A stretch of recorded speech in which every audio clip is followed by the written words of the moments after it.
Hi folks, this is Call to Power 2, and we're going to play an entire playthrough. And yes, Call to Power 2, not Civilization, under title Call to Power 2, because by this time, Activision had lost the Civilization IP, and Civilization 3 was probably in the works elsewhere. So this was technically no longer a Civilization game, though I have to say, in many ways, better than Civilization 3. I have a soft spot for the Call to Power games. And we're going to play through the second that saw quite a few improvements over the first, even though some players, if you're in the know, did not like the fact that in the end game you no longer had the space layer, as in you could, in Call to Power the first, you could build on land. Eventually you could sort of get enough technologies, depending, I don't remember exactly which, but some would allow you to have units that would be able to traverse oceans not on top of the water, but through the ocean floors, crawlers and the like, but also eventually building cities underwater. Yeah. Pretty cool. And not cities, again, floating cities, cities on the ocean floor. And eventually, in space, orbiting the Earth. One of the main gripes I have with that is that in space, there is no such thing as favorable or unfavorable terrain. It's all space. And all you needed to do was try your best to perfectly space cities so that you could maximize use of their radius, their catchment radius for collecting resources, and using your public works. That's how it worked in Call to Power. No longer settlers. Again, a better system than Civilization. Many of the systems that they introduced to Call to Power would then be sort of incorporated to later Civilization games, but we'll come to that when the time is right. But what I was saying is, yeah, the loss of the space layer, to me, is not a detriment to the gameplay, because in Call to Power, it made the late game quite tedious. Because once you had dominated, or were close to that, hopefully, the land and seas, you were then expected to do it all over again, but in an incredibly uninteresting and repetitive and click, click, click, click to get development done on a whole new layer of the world, essentially. Yeah, I hated that. Though the idea seemed appealing, and having orbital military units and whatnot, in gameplay terms, it was terrible. So, moving to the improved version of Call to Power 2, in my opinion, in most aspects, let's start a new game. We shall not really go for a super difficult game, because, you know, I want to be able to almost assuredly, in fact, completely sure about that, pretty much, that we will win. We could, of course, select a few scenarios, and these are interesting, I have to say. These are interesting. We could also play world map. I'd rather not, just so that there's strategic thinking that is needed. You won't know exactly where and what terrain you'll find exploring, so I prefer that. We could customize a map, sure. We could make a really big map. That might be a bit tedious in and of itself, so let's not.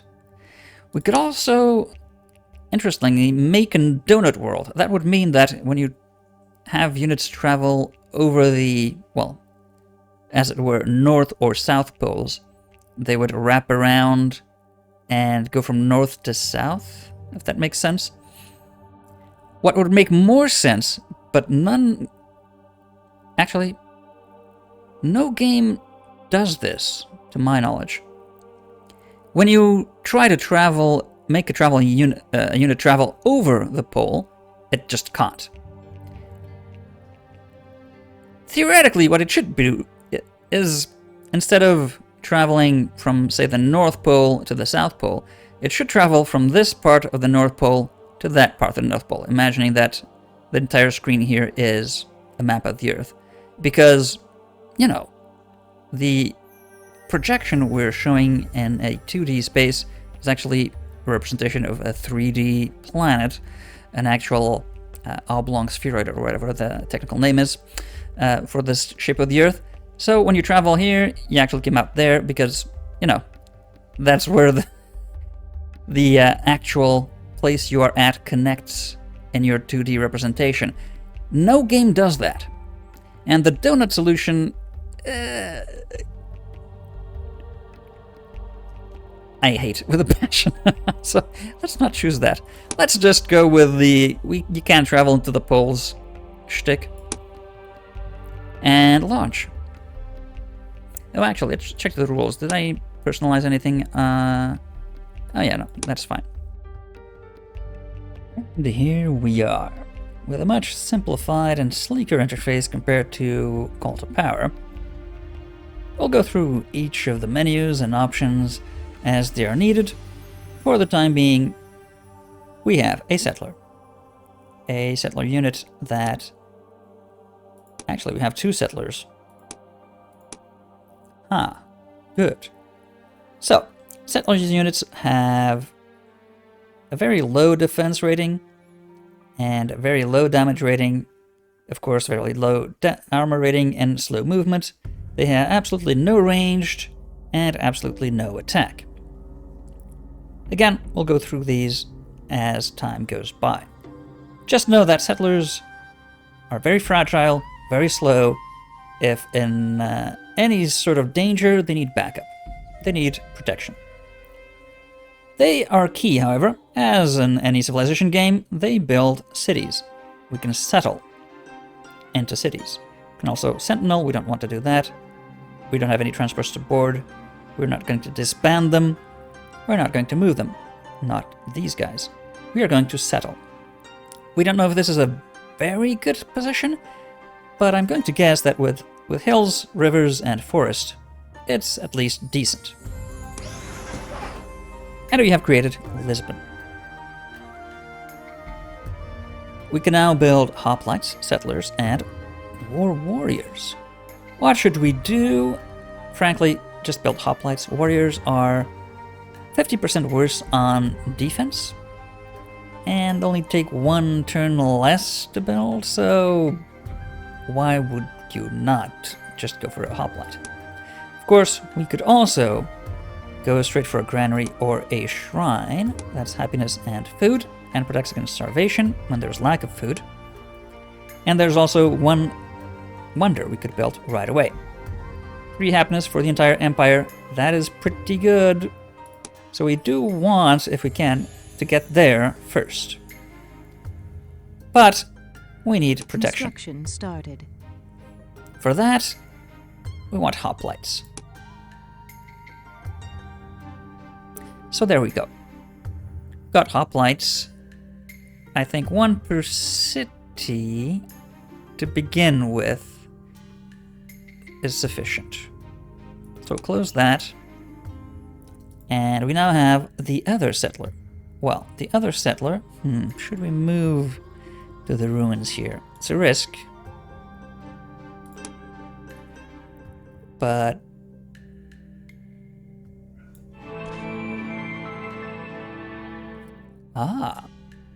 seeking fortune and glory, mercenaries have joined our empire. So that's warriors.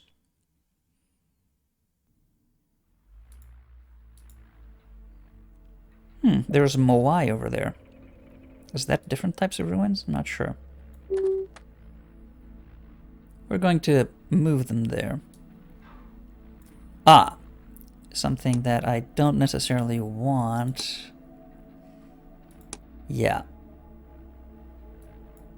I don't want necessarily to have the turn pass when we have no more movement.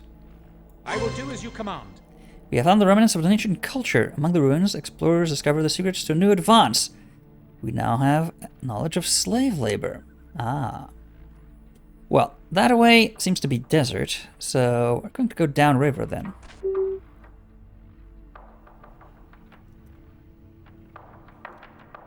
let's end the turn. How about here?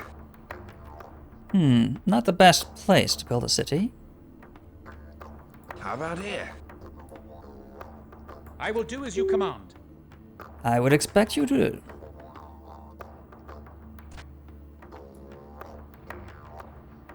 I will do as you command. Not particularly good terrain over that way. That's swamp. How about here? I will do as you command. I will do as you command. How about here?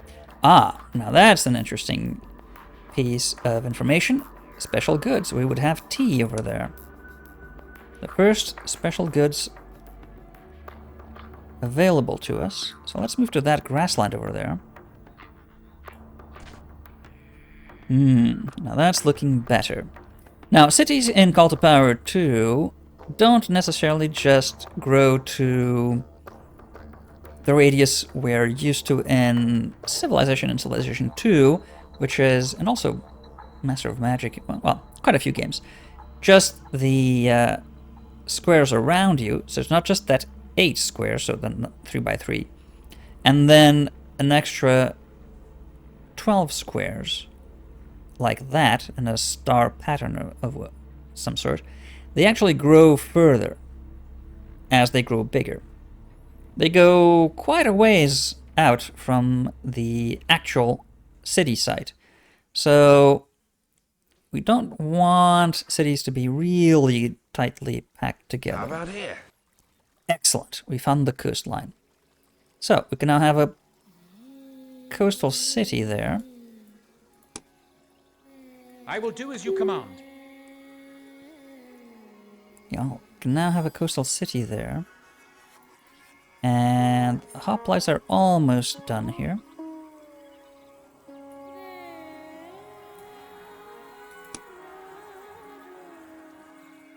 Ah, grown to level 2. Excellent. So now building much faster. And you can see the growth obviously depends on how good the terrain is, but also how good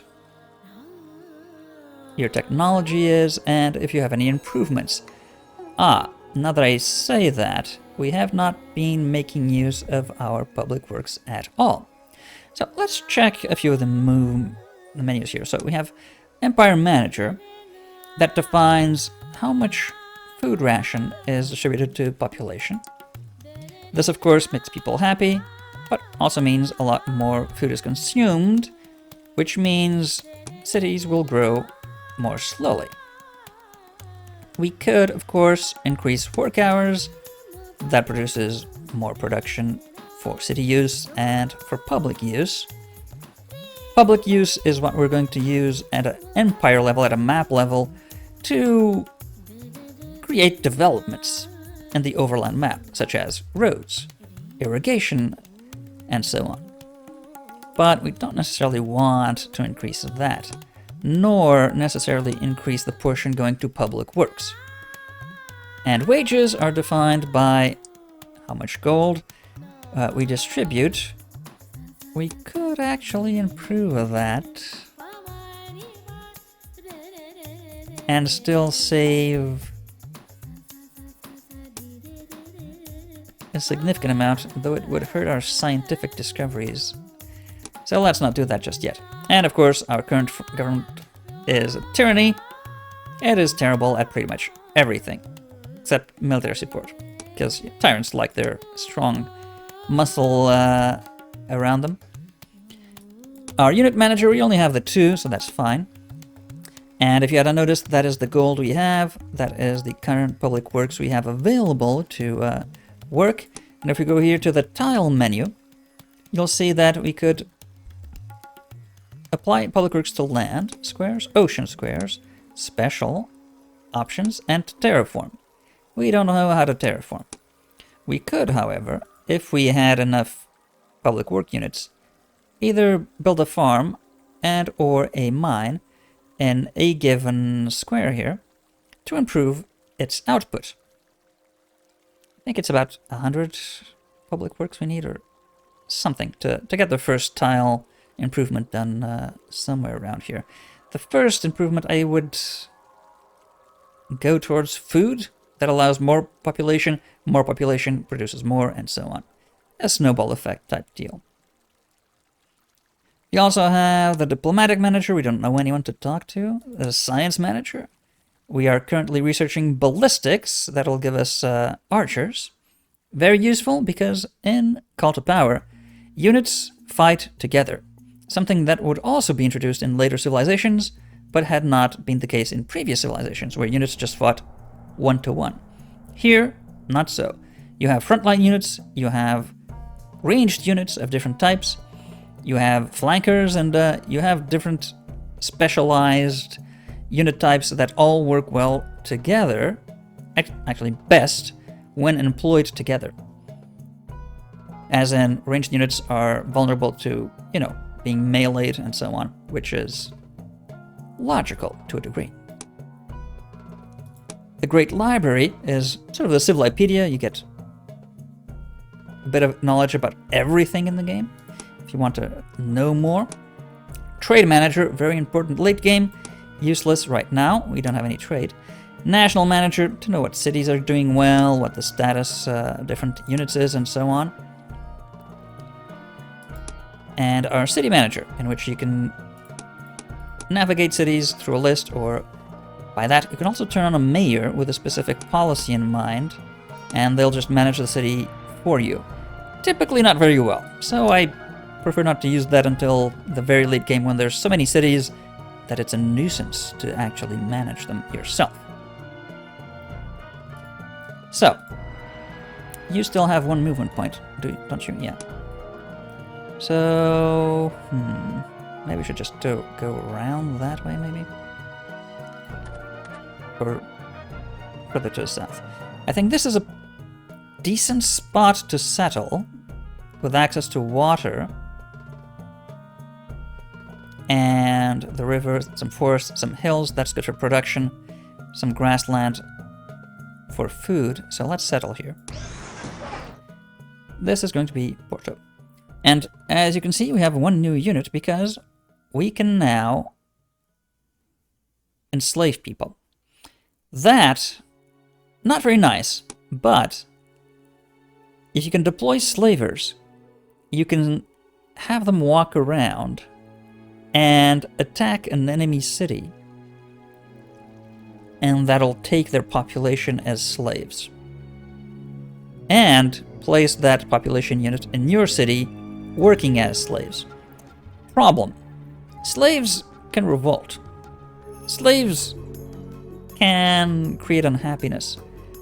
When slaves are freed, yeah. This is a mechanic, interesting. You can certainly make use of it. For ideological and also gameplay aspects, I prefer not to, typically. Prefer not to. Very interesting concept. That you could enslave enemy cities. Population. So, we're building a hoplite over there. Right, so maybe we should focus on defense first and foremost.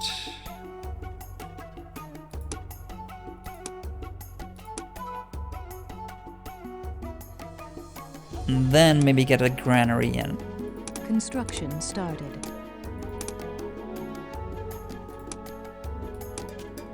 Maybe 2 per city is safest. I think so. Right, do you have on movement points still?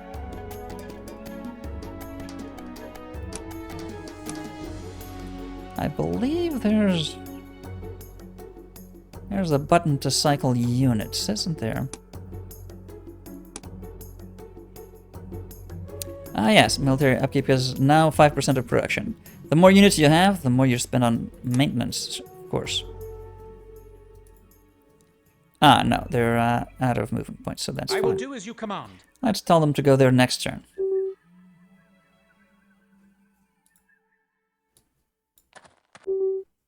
Oh, there are ruins over there. I will do as you command. So we can go there. Building complete. Ah, we have our new hoplite here. The hoplite can do a few more things that are useful compared to a settler, namely fortify. Also pirate trade. If you have a trade route going through your territory, you can try and get some money out of it. You can pillage, that means destroy stuff and get money out of it as well. I'm not sure what that is. Reform city? Ah yes, different religions. Not a hoplite. Hoplite cannot do that. Let's fortify it in Lisbon, because we don't want to be undefended. How long before that? 9 turns. And over here... no, I want to... What? How do we not select...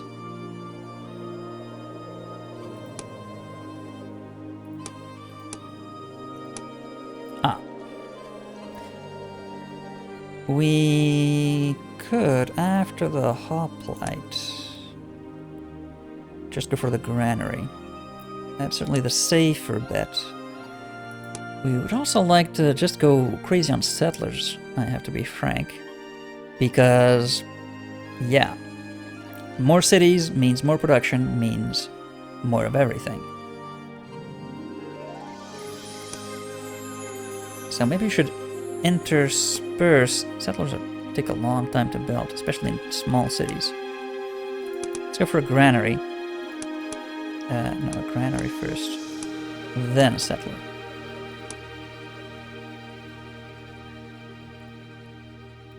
Okay, you ready to go?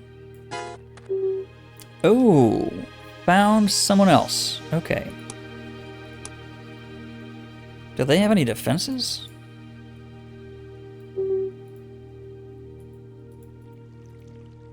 Not sure we can tell from the outside. Oh yeah, because the no, they do have defenses because, or do they? Huh. I think the fortification means there's a unit fortified. I thought that the empty level color would mean that there's no units inside, but maybe it doesn't.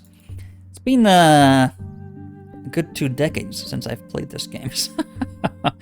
A lot I don't remember. It's a lot I don't remember. Okay, so they're growing quite healthily, that's fine. Can we build... No. How much is this? Oh, maybe you don't even have the technology for it. Probably don't have the technology for it. New hoplitas and... yeah, I know that. And I have no use for that information. Mouse is a bit fidgety. I don't like that. Something to do with the refresh rate on it, I'm pretty sure, or how the engine reads something.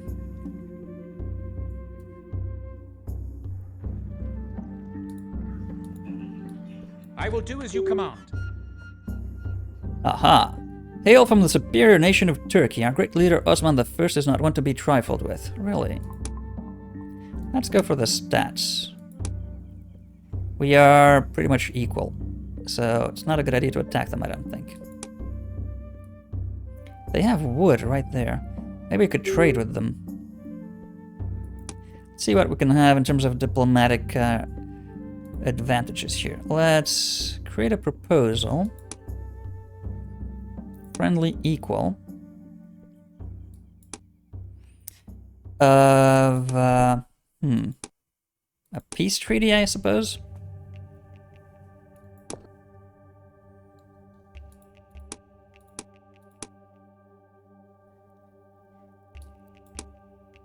Turks have rejected it. Okay. Call for the removal. Yes, we accept that. We are going to move them out. That's not a problem. That is not a problem. What I would have liked, is to know a bit more about the terrain here. So we're going to explore that way. Oh, there's furs. Bears.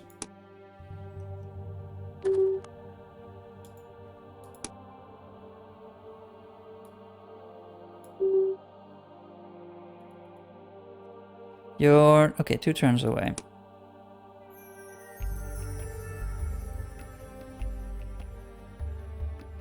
You're still quite a few turns away. How's the science going? 12 turns away from ballistics. Alright.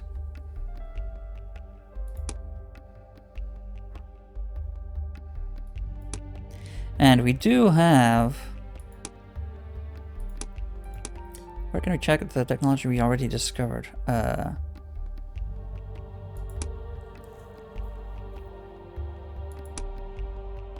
Oh, no, this is the one we have, okay. Agriculture... oh, okay, see, these are the technologies we have already, so we could build a farm. I'm guessing it's 100 public works then. Yeah. Bronze, that's a hoplite. Slave labor, that's the mine. Okay, so we could... because mines in those days were usually worked by slaves. Right, so we have new messages that I'm not interested in. We still cannot make either of these. Probably more than 100 points then. Well, more than 100 points, maybe 250 or something. I will do as you command. Yeah. Yeah, so essentially the production radius for a civilization, a city in civilization, is this. The vision radius on a basic unit here. These cities will grow a lot bigger than that. Maybe we should build a city there to claim this territory for ourselves. Somewhere there. One of these 3, I'd say. Because we don't want to let them expand our way. So let's see if these are all mountains. Mountains are not a good place to build the city on, but good to have in the city radius at some point. For all the sweet, sweet production. Building complete. So maybe another city here? There's coastal spot somewhere over there.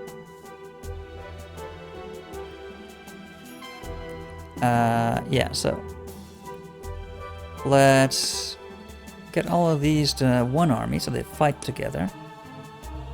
And let's have them... is fortify F here as well? It is, I think.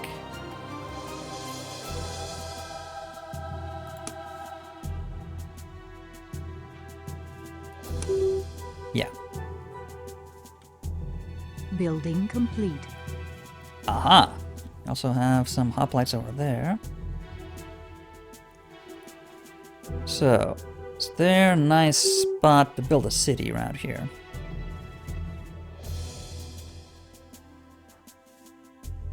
Up to level 3, that's very good. Going to pile on that production bonus. Still can't build either of these. Okay. I will do as you command.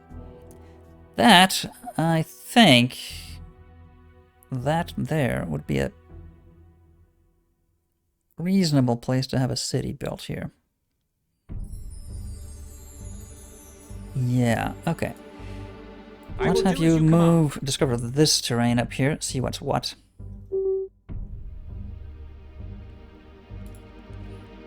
And how many? 7 turns for granary, and also for the hoplite. Okay. And we can have... still can't build any of these. I wonder how many points these are. Maybe it's 500 or something, and I'm severely underestimating the cost. That's probably it. I will do as you command. Okay, so this is coastline. Could maybe have a 3rd city around here. Maybe.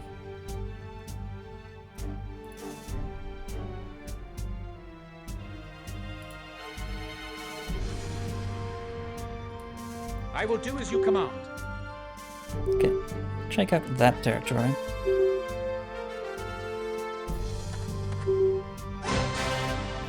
And we have a breakthrough in ballistics. could now move on to either shipbuilding, writing, or stoneworking. Writing gets no advances. Stoneworking gets us the pyramids, so that's potentially good. The pyramids, yeah, gold increase for the entire empire. Steady influx of visitors being the origin of that, right. A net is actually an improvement for the ocean.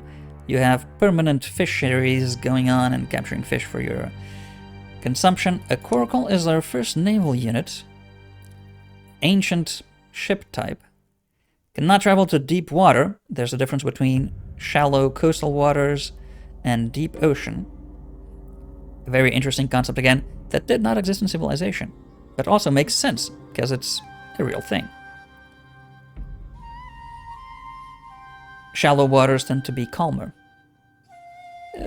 typically, depending on where they're situated on the planet.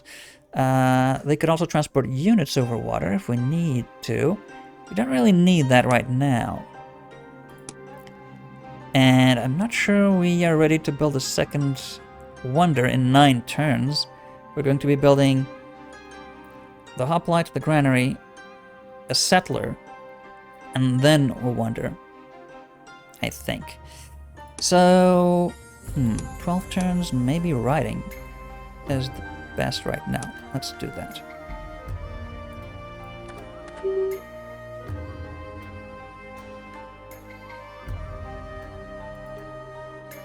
Almost done with the granary there. Building complete.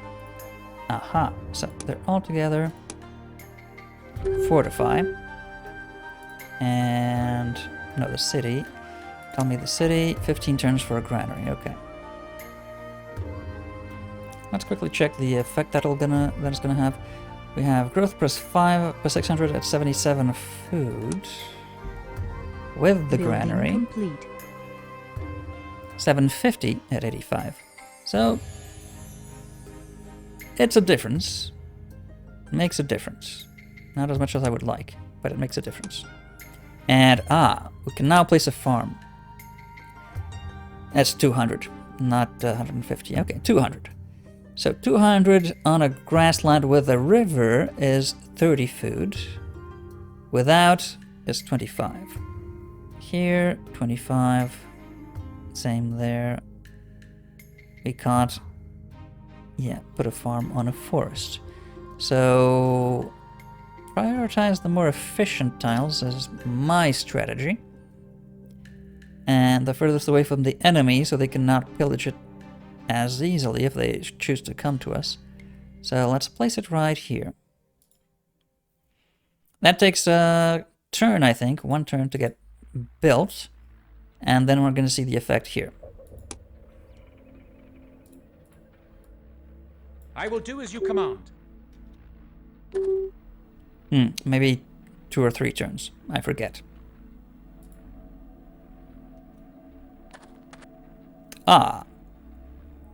That is a barbarian, I believe. Let's keep a defensive bonus. Forest has a defensive bonus, I believe. 2 turns, and then it gets built. So with that improvement, we have plus 5 food. Well, that's not a lot, is it? I thought it was more than 5. Oh no, it's 10. Increases yield by 10. Okay. It says here, 200 public works. Takes 2 turns to build. Right. And how about the mines? No, I forgot. The mines take, either 300 or 500, depending on the terrain type. And also, that produces different type of bonus. Yeah, I think it takes 500 for mountains and hills and whatnot. But it also increases production by 15. So we do want to build that next, I think. Once we have a farm in both of our cities, at least, to boost food production to a level where we're certain they're not starving. That is kind of the goal. Okay, so they might attack us. We want that, I think it's, 10-10 is the same whether we attack or defend, but we should have a defensive bonus here. That is correct, 25%. And as you see here, there's a battlefield, and units are arranged in it depending on what type of unit they are. So melee will be in front, ranged behind, you have flankers to the sides if you have flankers on in the army and so on. I really like the system. It adds a bit of strategic complexity to the military aspect of the game. Okay, so you're not doing too well. Not doing too well, so my advice is come over here. And I think we can only... Oh, someone else is working on the Ramayana. That is not good. We want that. And I think we can only heal in our territory. I may be wrong. I'm probably wrong. Just sentinel until you're completely full health again. Okay. We would like to be the first to finish the Ramayana, but if we can't get there, okay. Well, we'll get the pyramids, maybe.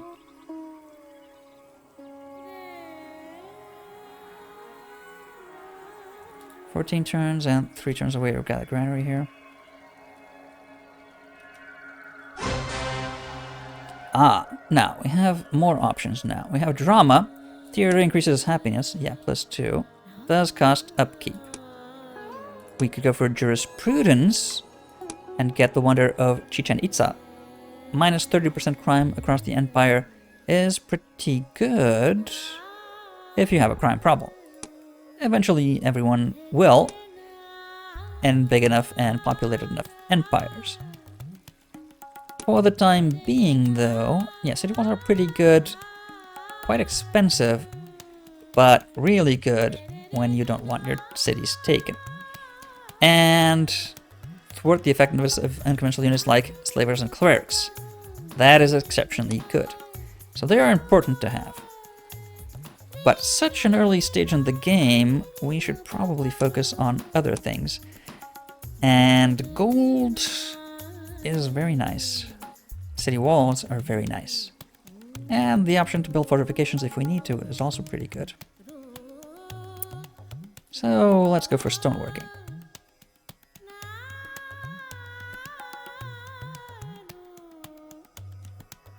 Building complete. Aha! So, we finished the granary, didn't have anything on queue, but what we do want... We would also like an archer, to be fair, but... Construction started. We really need to get a settler going. Are you ready? I think you're ready, so move. I will do as you command. And this is not a good area to build a city, so let's build a city there. Somewhere, and over here, I believe.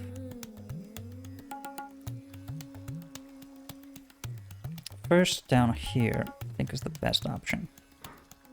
Give us a shot at getting the bear.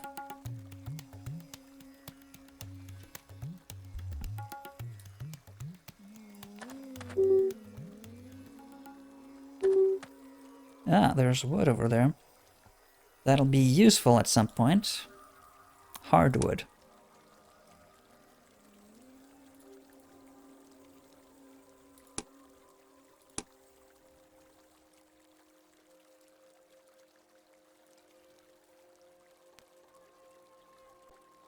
I will do as you command.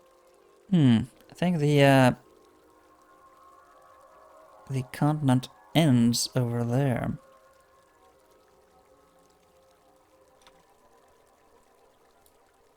I will do as you command. Maybe a land bridge? I don't think so, though.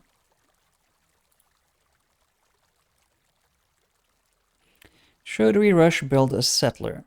Early on, that makes quite a difference, 4 turns, so I'm tempted to do that, though then we might regret not having money to rush build a wonder if we need to rush build a wonder. So, yeah.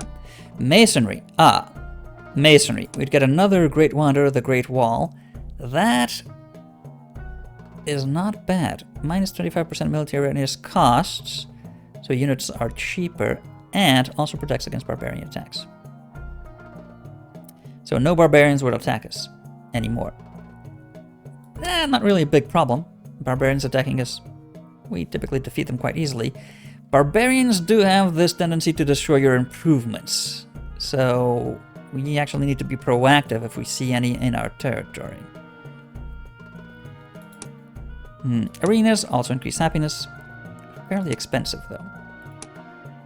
So I'm tempted, now that I say this, we don't really need to build ships just yet, I don't think, but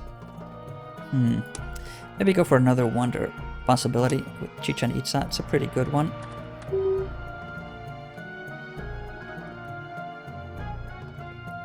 I will do as you command. I would expect so. How many turns? 1. Building complete. Excellent. So you come down here. Going to build us a city there. And in Lisbon, we are going to attempt the pyramids or the Ramayana. Happiness is... I mean, there's a cap as to how much happiness you can accumulate with buildings and whatnot, and political measures. So a wonder, increasing it by 3 overall is pretty good. Construction started. It's always good to have, so let's go for that. Now, let's see. We could... no, we can only employ farmer specialists. Decrease the efficiency, but increase the growth. Let's not do that.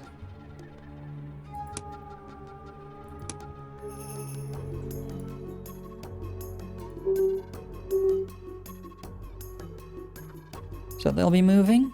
Actually, we want you to move here. Yeah, before moving there. I will do as you command.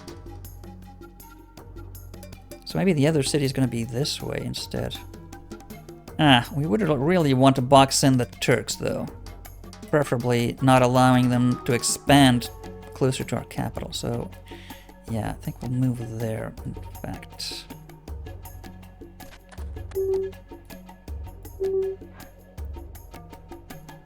Now that I'm looking at this, I think we want to move one of these hoplites out to explore.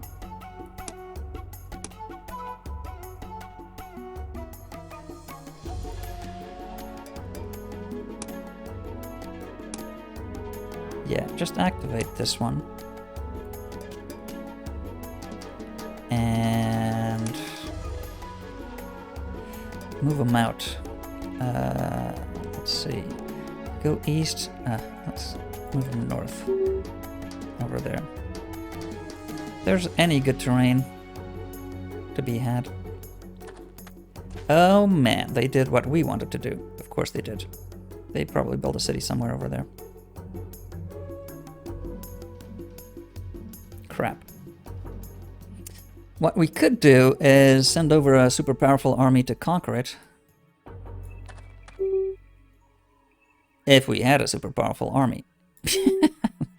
Which we don't.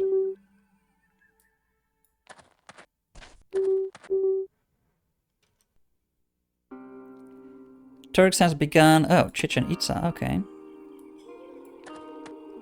Yeah, that's the end of this continent right there. As you command. Oh my god, we're surrounded by enemies. Borte, leader of the Mongol people, can only hold their interests. Okay. They are really close to our second city here. As you command. That is probably their second city, I suppose. Let's see, we can build... Oh yeah, we can build it here, improve production in Lisbon. So let's do that. Let's do that. And this makes it so that... not much... oh, it's not built yet, so it doesn't provide the bonus yet. It's probably their second city. That's probably their second city. In fact, let's check.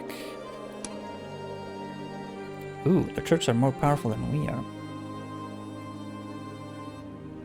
That is not good. Oh no, the Canadians. The Turks are not more powerful than we are.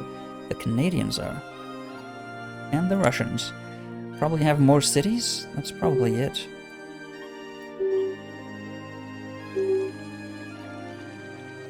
Removal? Yes, accept. We are going to move them out.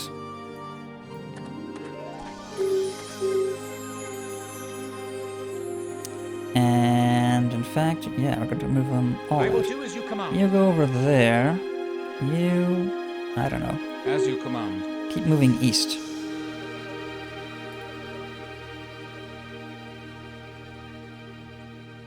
Ah, yes. Decrease the turns to 47 for the Ramayana. So that's something. That is significant. What is also significant, yeah, we can, maybe build a city here. It's going to be a lot of water tiles.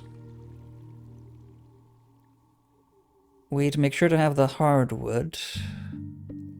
I'd prefer it if we had a good spot to build somewhere north, though. Okay, so let's build our third city here.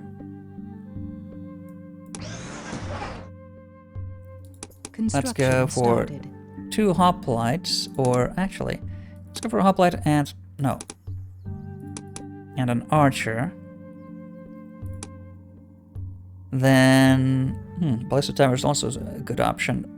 Once we got ballistics to give a land bonus, but first we want to make sure people are thriving. And then we want to expand some more. And then maybe think about a wonder.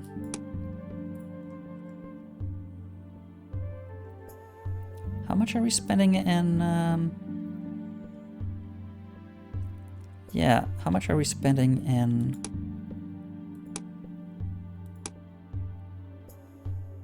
Where do we see that? No, that's the manager.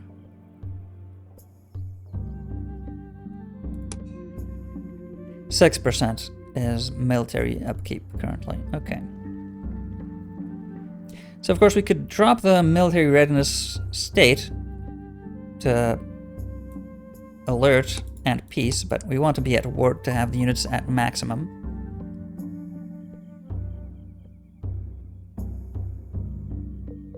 And our military advisor asked that we build archer units. Ah, yeah, I agree. Archers are good against enemy attack. In fact, after we get these cities and the wonders, we could focus on, once we get a good attack unit that is, we can focus on attack units and archers behind them and try to destroy one of our rivals here. Because we really want their territory, to be frank. I'm already getting encroached upon, and I don't like that. Greeks are also trying to build the Chichen Itza, okay. Oh, they have something in their territory over there that we want. Let's just nip in and out quickly. Maybe we should have this guy do that and have the hoplite go back to town.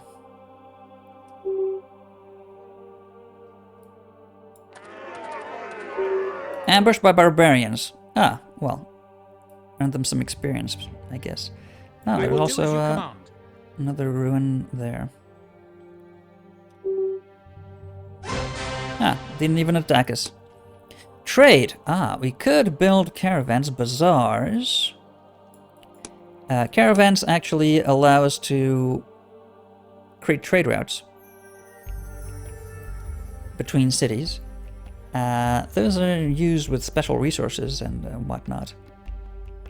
And you can see them on the map, and that's where units can try to rob from you. So you'll have to protect your trade routes to a degree. Roads to connect your towns, definitely useful, can be a bit expensive early in the game. The Appian Way eliminates unhappiness associated with this from capital. That is very good if your empire starts getting big. Not our case currently. So Masonry, maybe? Trade. Maybe you want the money. Maybe you want to be able to colonize islands that no one is on yet. Certainly having a ship explore is always a good idea. To have a ship always exploring.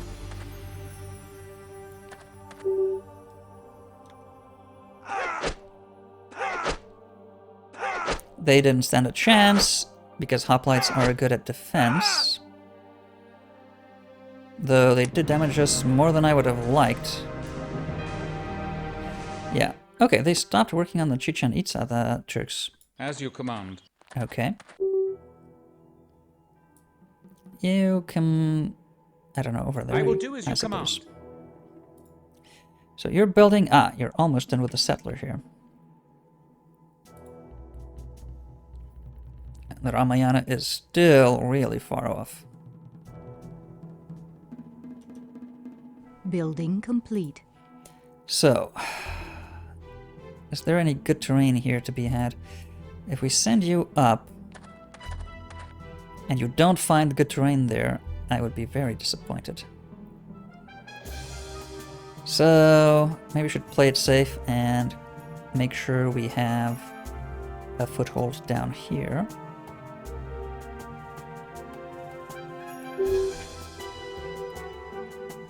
And now that you did that, let's see. Minus crime or more gold. We're not exactly short on gold. Can always improve that in other ways. Chichen Itza. Is the crime a serious issue at any event now? I don't think we have any crime, in fact. Not just yet. Yeah. Once cities start getting bigger, that may be a problem. So, I think that we may just want to focus on military units for a bit. So, let's see. We can certainly use a city wall permanently, so we may want to do that right away. Construction That's what I'm started. going to do, because we're really close to Bokhara here. Really close to Bokhara.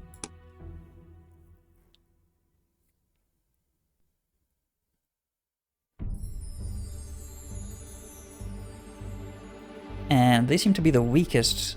Oh yeah, Mongols are the weakest. So we should probably hit them first. Get their territory, their cities, their advances maybe, if they have something we don't.